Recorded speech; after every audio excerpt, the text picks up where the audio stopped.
ज्याचे भाग्य चांगलं असेल त्याला आमच्या नामाचा छंद लागेल आणि त्याच्या मुखात सतत नाम जप असेल. आमच्या नामाची गोडी निर्माण होईल. ध्यानी मनी स्वप्नी ही नाम संजीवनी वदनी असेल.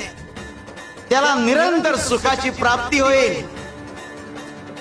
तसं मधाचं सेवन करण्यासाठी भ्रमर कमळ फुलात गुंतून पडतो आणि अत्यंत आनंदाने आणि आदराने मधाचा आस्वाद घेतो.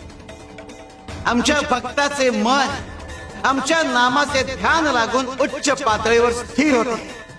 मन नामात एकाग्र होईल. त्याची चंचलता नाहीशी होईल आणि त्याचे उन्मन होईल. अरे नामस्मरण हेच प्रपंच व परमार्थ साधनाचे साधन आहे. शिवाय शंकर.